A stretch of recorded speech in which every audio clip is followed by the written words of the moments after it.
If you're a Canadian citizen or a permanent resident who is currently in a relationship with someone from another country, and you dream of building a life together here in Canada, this is one of the most important videos you will ever watch. You might think that because you're in a real loving relationship and you have a marriage certificate to prove it, maybe, that your spousal sponsorship application is a sure thing. I'm here to tell you that unfortunately, that is a very dangerous assumption. IRCC is legally required to investigate every single application to make sure that your relationship is genuine.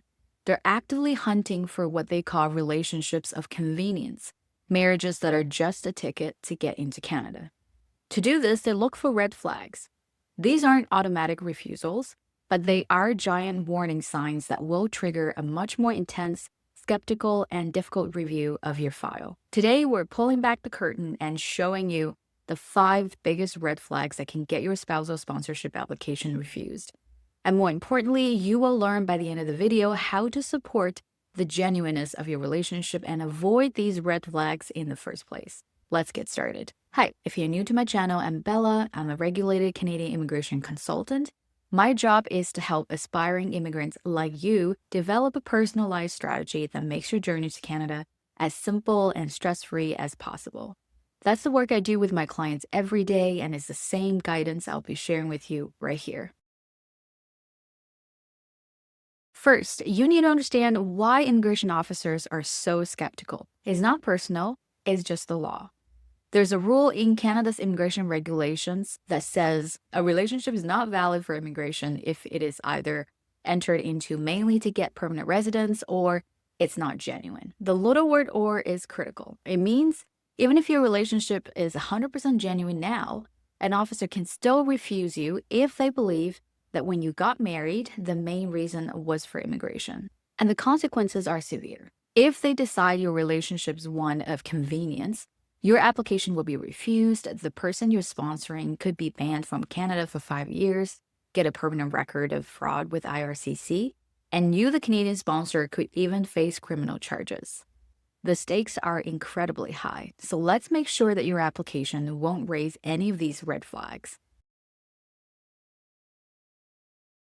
Red flag number 1 is what IRCC sees as atypical relationship dynamics. This is when your relationship doesn't fit into a neat, conventional box. For example, a significant age gap. A big difference in your ages can make an officer question if the relationship is based on genuine commitment or something else, or major cultural, religious, or educational differences.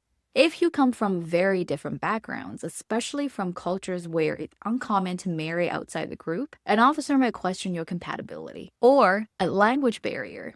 This is a big one. If you and your partner don't share a common language, the officer will wonder how you built a deep emotional connection. Now, having one of these doesn't mean that your application is doomed, but it does mean you have to go above and beyond to convince the IRCC officer that your relationship is indeed genuine and not entered for immigration purposes. That means connecting the dots and proving that your connection is real. And you can achieve this by, for example, writing a detailed relationship narrative letter. This is your secret weapon. Don't hide from the red flag. Attack it head on. Explain how you make it work. If there is an age gap, talk about your shared hobbies, your match and life goals, and your emotional maturity.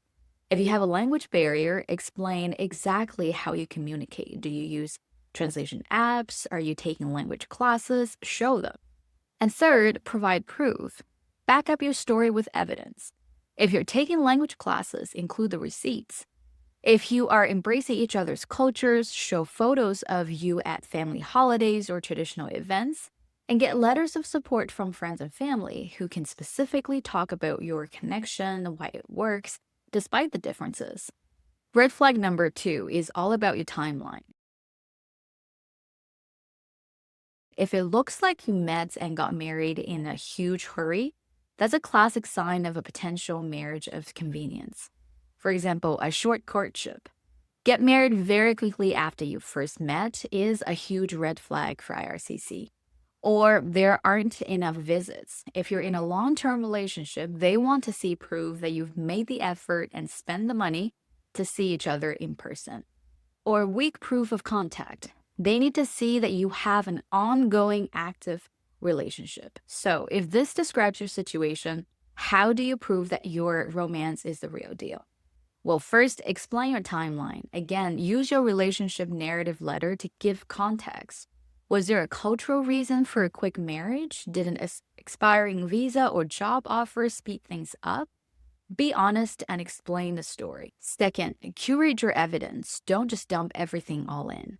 This is so important. IRCC's official checklist form IMM 553 says you can only submit a maximum of 10 pages of messages and a maximum of 20 photos. They don't want your entire chat history. They want you to pick the best evidence.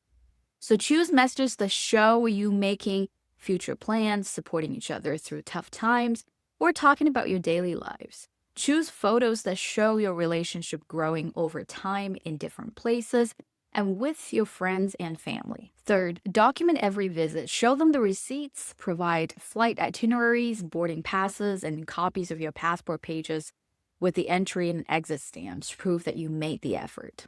Hi, if you've got any value from this video so far, don't forget to hit the like and subscribe buttons. It will really help push my content to more people in your situation.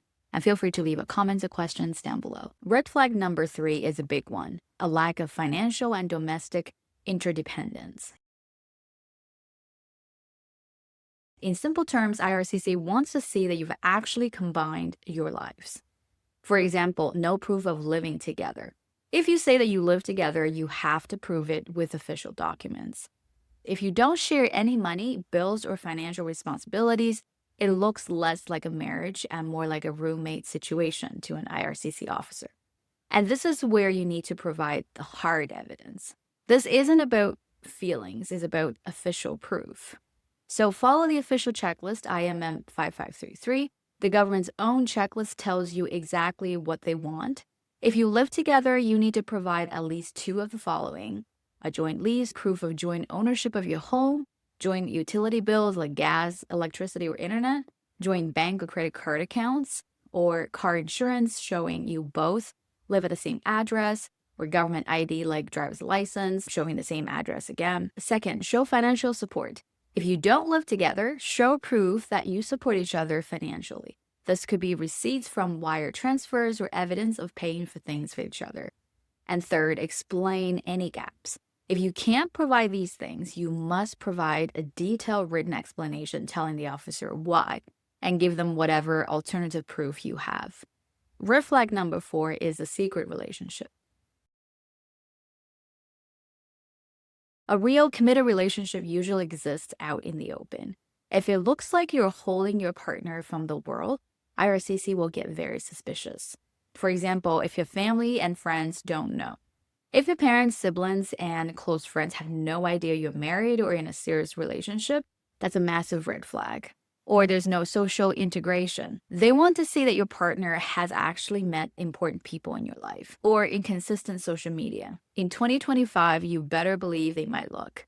If your social media shows you living a single life, it could hurt your case. So, if this describes your situation, how do you prove that your relationship is public knowledge? Well, first, get letters of support. The public checklist specifically asks for proof that your relationship is recognized by your friends or family. Ask your parents, a sibling, and best friends to write detailed letters. They should say when they met your partner, why they believe your relationship is genuine, and talk about seeing you together. Or use your photos as social proof. Make sure your photos aren't just selfies of the 2 of you. Include pictures of you with your families at holidays, at parties, at your wedding, with guests, and most importantly, from different times in your relationship. Show the officer that your love is celebrated by your community. And finally, we have red flag number 5. This is the most damaging and also the most avoidable red flag of all, providing inconsistent or contradictory information. For example, different answers on different forms. Officers will compare every single form you submit. If you say you met in June on one form and July on another, they will catch it. Or evidence that contradicts your story. If a relationship letter talks about a trip you took in May, but the passport stamps show you were there in August, your credibility is gone. Or conflicting interview answers. If you get called for an interview, they will often separate you and your partner and ask you the same questions. If your answers don't match on key details, it can be fatal for your application. So the strategy here is simple, but it requires discipline. First, you need to review everything together. Before you hit submit, you and your partner need to sit down and read through every single page of your application. Check every date, every name, every address. Make sure your story is 100% consistent across all forms and letters. Also, be prepared for an interview. You don't need to memorize a script, but you both need to be clear on the key facts of your relationship history. How did you meet? When was your first date? What are the important milestones? Knowing your own story will help you answer confidently and consistently. So there, you have it, the 5 biggest red flags that can put your spousal sponsorship application at risk. And remember, seeing a red flag in your own story isn't a stop sign, it's a signal. It's a signal to be more careful, more detailed, and more strategic. Your job is to build a case that is so clear, so transparent, and so well supported by evidence that you leave the immigration officer with no choice but to approve it. A well-prepared application that tackles these red flags head-on is the most powerful proof of the very genuine relationship you're trying to demonstrate. The process is tough and the stakes are the rest of your lives together. If you're feeling overwhelmed or worried that your application has some of these red flags, don't leave its chance. This is where I come in. You don't have to navigate this uncertainty alone. I help couples like you by creating a thorough, detailed plan to ensure that you submit the strongest application possible.